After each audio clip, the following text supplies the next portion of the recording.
दोस्तों, इस कहानी को जरा ध्यान से सुनिएगा, क्योंकि यह कहानी आपकी जिंदगी भर काम आएगी। नमस्कार दोस्तों, कौशल इंस्पायर्ड यूट्यूब चैनल में आपका दिल से स्वागत है। बहुत समय पहले की बात है। एक छोटा सा नगर था। उस नगर में एक बहुत ही धनी सेठ रहा करता था। उस धनवान सेठ के पास कहने को सब कुछ था, किसी चीज की कोई कमी नहीं थी। उस धनवान सेठ ने अपने जीवन में बहुत बड़े बड़े मुकाम हासिल किए थे। उसने अपने जीवन में कई सफलताएं प्राप्त की थी। वह जिस नगर में भी व्यापार करने जाता, वहाँ पर भी उसे सफलता मिलना निश्चित था। वह अपने जीवन में कभी भी हारा नहीं था। उसका व्यापार भी खूब जोरों से चल रहा था। उसके पिताजी ने उसे ऐसी 4 बातें बता रखी थी, जिसका वह नियमित पालन किया करता था और उन्हीं बातों का अनुसरण किया करता था, और उन्हीं बातों की वजह से उसका जीवन बड़ा ही सुखमय था। वह जीवन के हर क्षेत्र में सफलता प्राप्त की। ऐसे ही काफी समय बीत गया और अब वह धनवान सेठ काफी बूढ़ा हो चुका था। अब उसे लगने लगा था कि मेरी मृत्यु बहुत नजदीक है, मेरी मृत्यु कभी भी हो सकती है। और वह जानता था कि उसका बेटा बहुत भोला है, बहुत नादान है, उसे अभी दुनियादारी की समझ नहीं है। इसलिए उसने अपने बेटे को अपने पास बुलाया और अपने बेटे से कहा, बेटा, मैंने अपने पिताजी से 4 बातें सीखी थी और उन्हीं बातों को मैंने अपने जीवन में उतारा। उन्हीं के अनुसरण की वजह से आज मैं अपने जीवन में इतना सफल, अपना जीवन सुखमय पूर्वक बिता रहा हूँ। उन्हीं बातों की वजह से आज मैं सुखी हूँ, संतुष्ट हूँ और इतना धनवान हूँ। न ही कभी मुझे कोई बीमारी हुई और न ही मुझे कभी कोई धन की कमी हुई। और तुम देख पा रहे कि मैं इस नगर का सर्वश्रेष्ठ धनवान हूँ। लेकिन आज मेरे पास जो कुछ भी है, मैं उससे संतुष्ट हूँ, मैं खुश हूँ।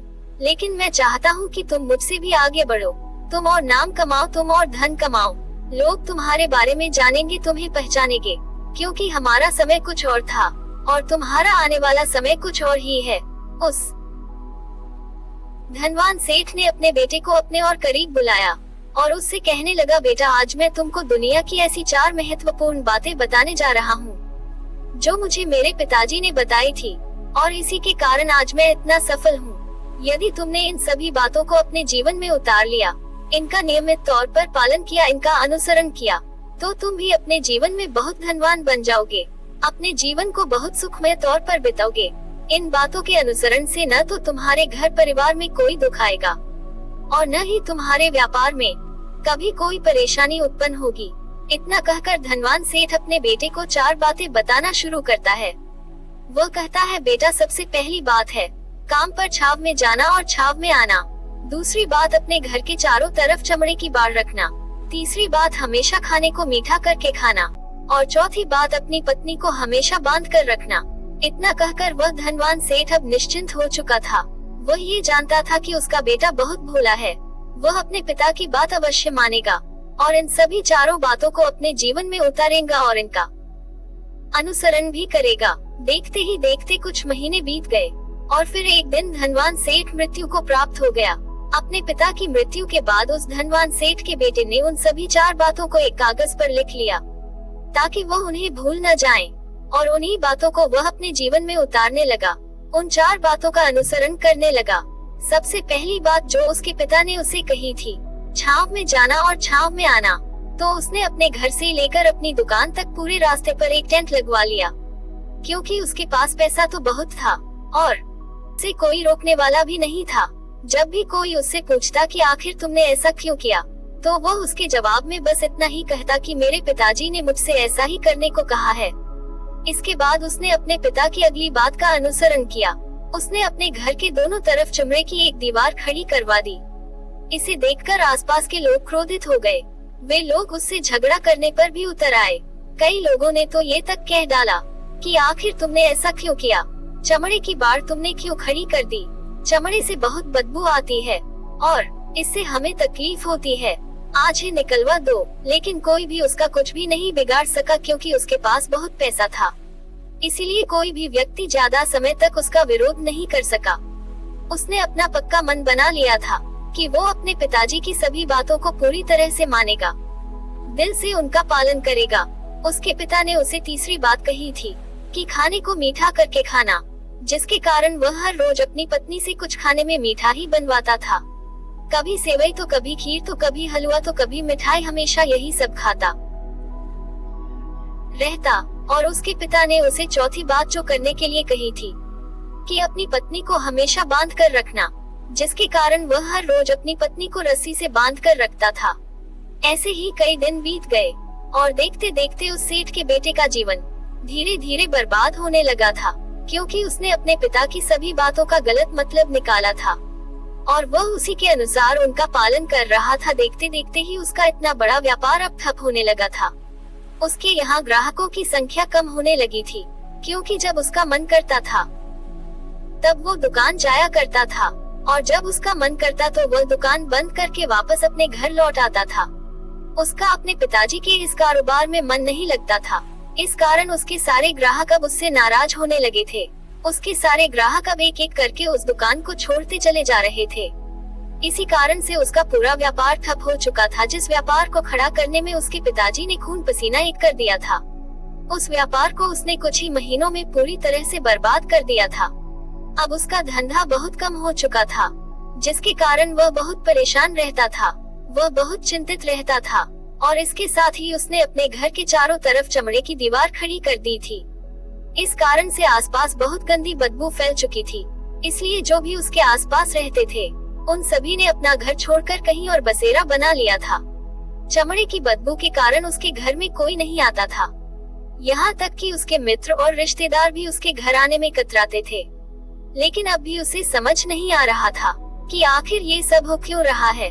वह बहुत परेशान रहने लगा था और हमेशा मीठा भोजन किया करता था, जिसके कारण उसका वजन बहुत ज्यादा बढ़ चुका था और इस मोटापे के कारण उसके शरीर में न जाने कितनी सारी बीमारियों ने अपना घर बना लिया था। आए दिन उसके घर में चिकित्सक आने लगे। इन्हीं कारणों से उसका पैसा इन चीजों में बर्बाद होने लगा और अपने पिता की चौथी बात जो उसने मानी थी वो थी अपनी पत्नी को बांध कर रखना, जिसकी वजह से उसकी पत्नी उससे नाराज हो गई और वह घर छोड़कर अपने मायके लौट गई। उसने अपनी पत्नी को मनाने की बहुत कोशिश की, तरह तरह के उपाय किए, लेकिन उसकी पत्नी बिल्कुल नहीं मानी। और वैसे भी कोई भी व्यक्ति ऐसे आदमी के साथ क्यों रहना चाहेगा जो बेवजह ही उसे बांध कर रखता हो। देखते देखते अब उस सेठ के बेटे का पूरा जीवन बर्बाद हो चुका था। न ही उसके पास व्यापार बचा था, न ही धन बचा था, न ही उसकी पत्नी और न ही रिश्तेदार जो पैसों के लिए उसके पास घूमा करते थे। और अब उसकी तबीयत भी ठीक नहीं रहती थी, जिसके कारण वह बहुत चिंतित रहने लगा था, बहुत परेशान रहने लगा था। उसे ये सब समझ नहीं आ रहा था कि आखिर ये हो क्या रहा है और क्यों हो रहा है। इन सभी बातों को लेकर बहुत परेशान रहता और मन ही मन अपने पिताजी को कोसा करता। पिताजी, आपने तो मेरा पूरा जीवन बर्बाद कर दिया। आपकी उन 4 बातों के कारण मुझसे सब कुछ छिन चुका है। न तो मेरे पास व्यापार रहा, न ही धन दौलत, न ही रिश्तेदार, न ही पत्नी, और यहाँ तक कि मेरा स्वास्थ्य भी ठीक नहीं रहता। आप ही के कारण मेरा पूरा जीवन बर्बाद हो चुका है। यदि मैंने आपकी 4 बातें ना मानी होती, अपने जीवन में उनको ना उतारा होता, तो आज मैं सुखमय जीवन जी रहा होता। आपकी इन 4 बातों पर चलकर मुझे क्या मिला? मैंने एक आज्ञाकारी बेटे की तरह आपकी सारी बातें भली भांति मानी, उन पर यकीन किया, उनका पालन किया। लेकिन मैं ही मूर्ख था जो मैंने आपकी सारी बातों पर अंधविश्वास कर लिया। इतना कहकर वह फूट फूट कर रोने लगा। तभी उसे एक दिन पता चला कि उसके पास के नगर में एक साधु आए हुए हैं और वह साधु सभी समस्याओं का हल बताते हैं, चाहे फिर वो कैसी भी समस्या हो। उस सन्यासी झट से उसका हल बता देते हैं। इसीलिए उसने सोचा कि चलो एक बार मिलकर देखता हूँ, हो सकता है कि मेरी भी समस्या का समाधान मुझे मिल जाए। इसी आशा के साथ वह उन साधु के पास पहुँचा। वहाँ पहुँचकर वो सीधा उनके चरणों में जा गिरा और जोर जोर से रोने लगा। वे कहने लगा कि गुरुवर, अब आप ही मुझे बचा सकते हैं। मेरे पिताजी ने मेरा पूरा जीवन बर्बाद कर दिया। आज मेरी जो भी हालत है वो सब मेरे पिताजी के कारण ही है। मेरे पिताजी ने मुझे जैसा कहा था मैंने वैसा ही किया। हमेशा एक अच्छे बेटी की तरह उनकी सारी बातें मानी, अपने सारे फर्ज निभाए, और देखिए मेरे पिताजी ने मेरे साथ क्या किया। मरते मरते भी वो मुझे गलत बात सिखा गए। उसका खामियाजा मुझे अब तक भुगतना पड़ रहा है, क्योंकि मैंने उनकी बातों को अपने जीवन में उतारा, उनका पालन किया, और देखिए आज मेरे साथ क्या हो गया। मेरा पूरा जीवन बर्बाद हो चुका है। लेकिन मैं अब तक ये नहीं समझ पाया कि पिताजी ने मेरे साथ ऐसा क्यों किया। क्या मैंने उनके साथ कुछ गलत किया था? इतना कहकर वह उन साधु के सामने और जोर जोर से रोने लगा था। तभी वो सन्यासी सेठ के बेटे से कहते हैं कि बेटा चुप हो जाओ, पहले मुझे सारी बात बताओ, आखिर तुम्हारे साथ हुआ क्या है? तुम आखिर क्यों रो रहे हो? तुम्हारी इस परेशानी का कारण क्या है? सन्यासी के पूछने पर सेठ के बेटे ने एक पर्ची उनके हाथ में रख दिया कि उसके पिता ने मृत्यु के पहले लिखवाई थी, जिसमें उन सारी 4 बातों का उल्लेख किया गया था। उस सन्यासी ने पर्ची ली और उसे पढ़ने लगे, और उन्होंने जैसे ही उसे पढ़ा वो जोर जोर से हंसने लगे और वो सेठ के बेटे से कहने लगे, तुम्हारे पिता ने तुम्हें दुनिया की सबसे बड़ी सीख दी, सबसे बड़ा ज्ञान दिया, लेकिन तुम उसे समझ नहीं पाए, तुम उसका सही से पालन नहीं कर पाए और कहते हो कि तुम्हारे पिता ने तुम्हें गलत बातें सिखाई है। तुम्हारे पिताजी ने तो तुम्हारी परीक्षा ले रहे थे, तुम उनकी बातों का सही मतलब निकाल पाते हो कि नहीं? यदि वह चाहते तो इसका मतलब तुम्हें अच्छी तरह से बता सकते थे, लेकिन वह चाहते थे तुम इन बातों का मतलब खुद से जानो, खुद से समझो कि इन बातों का मतलब क्या है। लेकिन अब तो प्रतीत होता है कि मानो तुम्हारी बुद्धि बिल्कुल भ्रष्ट हो चुकी है।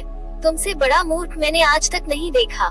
जिसके पास दुनिया का इतना बड़ा ज्ञान हो, वो इतना मूर्ख कैसे हो सकता है? तुम्हारे पास कोई ज्ञान नहीं है, तुमने कोई भी ज्ञान अर्जित नहीं किया। अगर तुम इन बातों का सही मतलब समझ चुके होते, तो तुम अपने जीवन में अपने पिता की तरह ही सफल होते, खुश होते और तुम्हारा जीवन सुखपूर्वक बीत रहा होता। लेकिन तुम इतने बड़े मूर्ख हो कि तुमने अपने पिता की बातों का गलत मतलब निकाल लिया। इन बातों की मतलब के बारे में तुमने सोचा ही नहीं। उन्होंने जैसा कहा तुमने वैसा ही करना शुरू कर दिया। यदि तुम्हें इन बातों का मतलब पता नहीं चल रहा था, तो तुम किसी ज्ञानी आदमी से मिल सकते थे। जैसा तुमने अपने पिता की इन बातों को समझा है, इसका मतलब वैसा नहीं है। इस पर उस धनवान सेठ का बेटा पूछता है कि गुरुवर आप कहना क्या चाहते हैं? क्या मैं अपने पिता की बातों को सही से समझ नहीं सका? और वैसे भी इसमें समझने लायक है क्या? उन्होंने तो सब कुछ साफ साफ बताया था और मैंने तो उन्हें अपने जीवन में इसी तरह से उतारा था, तो फिर मैंने गलत क्या किया? इस पर वह सन्यासी एक बार फिर से मुस्कुराने लगे और उस सेठ के बेटे से कहते हैं, बेटा ये जो बातें लिखी गई हैं, इन बातों के पीछे एक गहरा मतलब छुपा हुआ है जिसे तुम समझ नहीं पाए। इसी कारण तुमने मूर्खता कर दी और इसी कारण तुमने अपना पूरा जीवन बर्बाद कर लिया। लेकिन अब भी कुछ नहीं बिगड़ा, अब भी तुम्हारे पास बहुत समय है। यदि तुम चाहो तो अब से मेहनत करके अपने पूरे जीवन को बदल सकते हो। सेठ का बेटा हक्का बक्का होकर सन्यासी की बातें सुन रहा था। उसके मन में उथल पुथल मची हुई थी। उसने झट से पूछा कि कृपया करके मुझे उन 4 बातों का मतलब समझाए, आखिर उन बातों का क्या मतलब है? इस पर वो सन्यासी सेठ के बेटे से कहते हैं कि तुम्हारे पिताजी ने जो पहली बात कही थी कि काम पर छांव में जाना और छांव में आना, इसका मतलब यह है कि सूर्य निकलने से पहले दुकान पर पहुंच जाना और सूर्यास्त होने के बाद वापस घर आना, जिससे तुम दुकान पर अधिक से अधिक समय लगा पाओगे। तुम उस काम को अच्छी तरह से समझ पाओगे, उस काम को अच्छी तरह से कर पाओगे। लेकिन तुमने तो इसका मतलब ही बदल दिया। तुमने तो अपने घर से लेकर दुकान तक ऐसा टेंट लगवा दिया जिससे तुम छांव में आ सको और छांव में ही जा सको। अब तुम ही बताओ कि क्या तुमने अपने पिताजी की बातों का सही मतलब समझा था? ये सुनकर सेठ का बेटा और जोर से रोने लगा और कहने लगा कि हे गुरुवर, मेरी ही गलती थी। मैंने अपने पिताजी के बातों का गलत मतलब निकाला और इसी कारण से आज मैं पूरी तरह से बर्बाद हो चुका हूँ। मैं ही सबसे बड़ा मूर्ख था। मेरे पिताजी ने तो मुझे इतना महत्वपूर्ण ज्ञान दिया था, लेकिन मैं उस हीरे को पत्थर समझ बैठा। आगे सेठ का बेटा उन गुरुवर से कहता है कि हे गुरुवर, और दूसरी बात क्या है? उसका अर्थ क्या है? वो सन्यासी दूसरी बात का अर्थ समझाते हुए कहते हैं कि चमड़े की बाड़ बनवाने का अर्थ है कि तुम अपने घर में कुत्ता या बिल्ली पालना। जब तुम अपने घर में कुत्ता या बिल्ली पालोगे तो तुम्हारे घर के चारों ओर से रक्षा करेगा, जिससे तुम्हारे धन दौलत पूरी तरह से सुरक्षित रहेगी और वो तुम्हें तुम्हारे दुश्मनों से भी बचाएगा और तुम बेफिक्र होकर दुकान पर मन लगाकर काम कर सकोगे। चमड़े की बाड़ बनवाने का असली मतलब यही है, लेकिन तुमने तो चमड़े की बाड़ बनवाने का मतलब कुछ और ही निकाल लिया। तुमने तो अपने घर के चारों ओर चमड़े की दीवार खड़ी कर दी, जिसके कारण आसपास बहुत गंदगी फैल चुकी थी। तुम्हारे आसपास के पड़ोसी भी इससे तंग आकर अपना घर छोड़कर कहीं और चले गए। यहाँ तक कि तुम्हारे मित्र, तुम्हारे सगे संबंधी भी उस बदबू के कारण तुम्हारे घर आने से कतराने लगे। और अब हाल ये हो चुका है कि ना तो तुम्हारे घर कोई आता है और ना ही जाता है, और इसी कारण लोग तुम्हें नापसंद करने लगे, और तुम्हारी बर्बादी का ये बहुत बड़ा कारण है। सेठ का बेटा आगे कहता है कि गुरुवर ये सब तो ठीक है, लेकिन ये खाने को मीठा करके खाना, इसका मतलब क्या है? मैंने तो अपने पिता की बातों के कहे अनुसार हर रोज मीठा खाना खाया, और अब देखिए मेरा वजन कितना बढ़ चुका है, जिसके कारण मुझे अनेक प्रकार की बीमारियों ने घेर लिया है। क्या मैं इस बात को भी गलत समझ रहा था? इस पर वह सन्यासी सेठ के बेटे से कहते हैं कि हाँ, तुम इस बात को भी गलत समझा है। मीठा करके खाने का मतलब है कि जब भी तुम्हें तेजी से भूख लगे तभी तुम्हें भोजन करना है, ना उसके पहले और ना उसके बाद। क्योंकि यदि तुम्हें भूख नहीं लगी है और तुम्हें भोजन मिल जाए तो तुम उस भोजन की कभी कद्र नहीं करोगे। वह रोटी तुम्हें कभी मीठी नहीं लगेगी, फिर चाहे वह भोजन कितना भी स्वादिष्ट क्यों ना हो, उसकी कद्र तुम कभी नहीं करोगे। लेकिन जब आदमी को जोरों से भूख लगी हो तो उसके सामने यदि सूखी रोटी भी हो तो उसे वह बहुत पसंद करता है, पूरे मन से उसे खाता है, उसे प्रेम पूर्वक खाता है, उसका आदर करता है, उसका सम्मान करता है, और रोटी उसे खाने में मीठी लगती है। इसीलिए तुम्हारे पिताजी ने कहा था कि भोजन मीठा करके खाना, जिससे तुम्हारा स्वास्थ्य भी अच्छा रहेगा। क्योंकि जब एक व्यक्ति को भूख लगी होती है, उस समय जब वो खाना खाता है तो भोजन उसके शरीर में अमृत के समान काम करता है, और वहीं पर जब किसी आदमी को भूख न लगी हो और ऐसे समय पर भोजन करे तो वह भोजन विष के समान होता है। लेकिन तुमने तो इस बात का भी गलत मतलब निकाल लिया और तुम हर रोज मीठा खाने लगे, तुम्हारा वजन बढ़ने लगा और अब तुम्हारा स्वास्थ्य भी बिगड़ चुका है। और यही तुम्हारी तीसरी गलती थी, जिससे तुम्हारा जीवन बर्बाद हो रहा था। सेठ के बेटे ने चौथी बात का मतलब पूछा कि अपनी पत्नी को हमेशा बांध कर रखना, इसका अर्थ क्या है? क्या मैंने इसका भी गलत मतलब निकाला था? इस पर सन्यासी कहते हैं कि हाँ बेटा, अपनी पत्नी को बांध कर रखने का मतलब यह नहीं है कि तुम हर रोज उसे रस्सी से बांध कर रखो, बल्कि इसका मतलब तो यह है कि जब भी तुम दोनों के बीच में कोई मतभेद हो जाए, कुछ नोक-झोंक हो जाए, तो तुम अपनी पत्नी पर हाथ मत छोड़ो। जब तक एक स्त्री का पति उसके साथ रिश्ते में बंधा होता है, तब तक वो अपने रिश्ते को पूरी तरह से निभाने की कोशिश करती है। और ऐसे समय पर यदि तुम्हारे बीच कुछ नोक-झोंक हो जाए, कुछ गलतियां हो जाए, और ऐसे समय पर तुम अपनी स्त्री पर हाथ छोड़ते हो, तो वो तुम्हें छोड़कर चली जाएगी। लेकिन इसके विपरीत अगर तुम हाथ नहीं छोड़ते तो वो तुम्हें कभी छोड़कर नहीं जाएगी। इसलिए इसका मतलब यह नहीं है जो तुम समझ रहे हो। सही मतलब समझोगे तो तुम्हारा जीवन खुशहाली से भर जाएगा।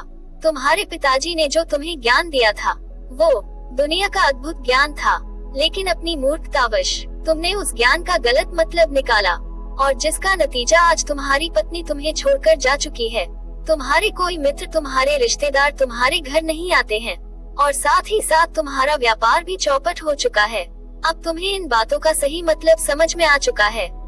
अपनी पत्नी से जाकर माफी मांगो, अपने घर में से चमड़े की बाढ़ हटाओ, और हमेशा अपनी दुकान पर सूर्योदय से पहले जाना और सूर्यास्त होने के बाद घर वापस आना, ताकि तुम ज्यादा से ज्यादा समय अपने व्यापार को समझने में दे सको। और इस प्रकार के अगर तुम कार्य करोगे तो तुम्हारा जीवन हमेशा सुखपूर्वक रहेगा, हमेशा खुशहाली से भरा रहेगा।